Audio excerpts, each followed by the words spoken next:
I'm Coach Saw. Welcome to Parenting Talk.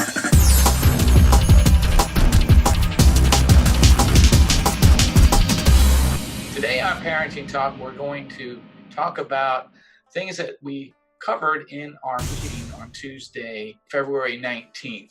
We started our Child Within series, and we looked at the chart that you see up on your screen right now, which is a representation of these different stages that we ourselves go through. And the reason I say that is because just before I went on the air at the 2 o'clock hour, my computer went down. I was like, oh no, I'm about to go live. I'm about to host a meeting and can't have my computer freezing up right now because we're doing a Zoom call and I need my computer to function, right? Well, I wasn't that calm when the thinking process first occurred. In fact, there was really no thinking. I was feeling frustrated and angry because I couldn't get my mouse to work, couldn't get this. And suddenly I'm like almost feeling rage, getting very frustrated. And I was kind of physically doing this, just acting like a 4-year-old. Okay, that child that's inside of me came up and said, I'm taking over, Coach Hall. I'm going to show you how to operate these situations. Well, yeah, I acted that way probably for about 10 or 15 seconds when I realized this isn't helping matters whatsoever. If I get angry and pick up my computer and toss it across the room, there's not going to be any Zoom meetings happening anytime soon. There's not going to be any parenting talk, and I won't be able to help anybody. So let's snap out of that, buddy. And I calmed myself down, took a couple breaths, thought about what was going on, shut the computer down, relaxed, turned it back on. Was I late? Yeah, I turned on about 2:02. Apologized to all the people that were waiting. Okay. Did I like it? No, I wasn't happy about that. But at the end, nobody really cared. The meeting went on, everything was fine. But for a brief moment, I was the 4-year-old. And we all will experience a 4-year-old moment in our lives. We will have, a fit of rage. We will have a tantrum that we want to throw, or we actually do throw. We may not physically act out, jump up and down like a 4-year-old, but we may say things like a 4-year-old, or we may just focus so much on ourselves that we're not thinking about anybody else but ourselves. Completely egocentric, wanting to be able to magically control the world like a 4-year-old imagines that they do. Okay, so this is the 4-year-old. When was the last time that you threw a bit of a tantrum? When did you act out in such a way that was really, it's more about you than anything else or anybody else? It was all about you. I need this. This is mine, mine, mine. And this is how you acted, or this is how you behaved. Now, it could have been that you did this for a long period of time, or maybe it was just a brief moment or two. Maybe you thought about it, or maybe you were feeling that way and you didn't act on it. Well, bravo to you. That's a mature mindset. But regardless, we're still going to have those 4-year-old moments. We're going to go there. And might I remind you that they're not all bad moments. Whenever the inner child comes up, there's fantastic moments. To be childlike again is an amazing feeling. Every morning when I do my 5K, I have a childhood 4-year-old moment. I go outside, I'm completely disconnected from the computer, from my phone, from all of this stuff, the technology that we have available to us today. And I am just in the moment, completely in the moment, like a 4-year-old is.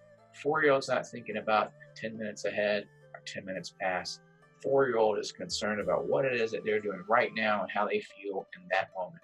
And I have my 4-year-old come out and join me on my jog each and every day as I look up, I listen to the birds, look at the sky, I feel the wind on my face and on my skin. I look around, I look at nature, and the 4-year-old gets to enjoy himself. So it's not all bad news, guys, and good news. By the way, good and bad news, that's the 9-year-old mentality. So that child resides in us as well. Things are either good or things are bad, right? I can either do it or I can't. Things are clean or things are dirty. Things are right or things are wrong. This is the 9-year-old mindset. Now, but the 9-year-old also, going to the other side, what's the benefit of being the 9-year-old? Order. I need order and structure. I need some sense of fairness. justification, law. We need these things in society. There has to be some sort of understanding of what is right and what is wrong in principle. So the 9-year-old can benefit us, but it can also get us in a lot of trouble, because as a 9-year-old, we will establish rules for ourselves that are cemented in our minds. For example, at an early stage of life, if we're left on the end of the bench for a sports team and we're never allowed to play, we're going to look at ourselves and compare ourselves to others to figure out that we're not as good as everybody else. If that happens in the classroom, I'm not as good as everybody else because I'm not getting the attention of the teacher, or I'm not asked to speak up, or whatever. If I start to feel that way in the classroom, and then it's happening at home too, suddenly this becomes a belief system. I'm not good enough. And that's the story I'll tell myself. And that's a black or white kind of mentality. I'm not good enough. I'll never be good enough. I'm just not good enough. And if we carry that forward until adulthood, well, it has all sorts of destructive results. I mean, most of us in the P&P group, most of us in Achology, most of us in any group that we may participate in to get self-help, this is probably where we have anchors and labels and all these things that are holding us back. This is where it all started, from the 9-year-old deciding that this is the way things are in life. Okay, so if we can relate to that 9-year-old and understand that things aren't like that, there's very little black and white in the world. There's mostly gray or lots of color in the world. Very, very seldom are we going to have a black and white type of experience. And even when we do, it's usually a momentary thing. There's a time limit to it. Time and change are always at play. There's nothing really ever, always, and never in any sort of circumstance. You have the power to change. And so you convey that message to your inner child. It can help you overcome all sorts of obstacles that may be holding you back. So these are the things that we talked about in today's conversation in Parenting Talk, The Child Within. Everybody shared their most recent 4-year-old experience and their most recent 9-year-old experience. And then we talked about how we can go about expressing ourselves to our children in such a way that they can get through these moments in time when they start to struggle with how they feel about themselves from a competency level or self-confidence, or through a tantrum experience that they may be having, how we can deal with that.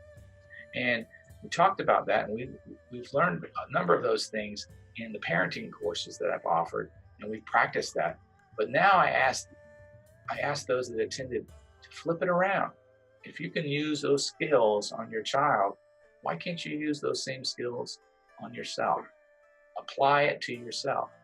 If you can work your way through a scenario with your child who's dealing with low confidence, and you're working with them using NLP, CBD, or mindfulness techniques to help them figure out a path in which they can develop better self-confidence, why can't you do that for yourself? Just flip it around, use those skill sets on yourself.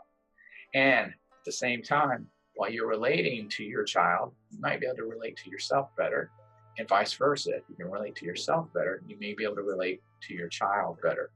Okay, so that's the main reason for this exercise. It's really to help parents, but it's also an exercise that you, regardless if you're a parent or not, can use. Get in touch with that child within. Remember that you've gone through this in the past, but the child is still there inside of you. And if you get in touch with it and you understand why you're behaving the way you are, and you can relate to that child inside, you can recover quicker. You can get back to being the mature person that you really are. Okay? We're going to touch on a couple of other ages moving forward. We're going to talk about the baby level, and we're going to talk about the 15-year-old level, and probably next week. So if you missed this episode, you weren't able to attend the meeting, come live, please join us. You're welcome. Again, this is for parents and non-parents, anybody that's ever been a child. I think that's all of you. You can join us and we can talk about the child within. Okay, and that's going to wrap up this episode of Parenting Talk, If you want to continue this conversation, please make note below. We can continue the conversation there. We can talk inside the PMP community. And if you can make yourself available next week, please join us. We welcome you. We welcome one and all to this very important discussion of the child within. Until next time, farewell, my friends.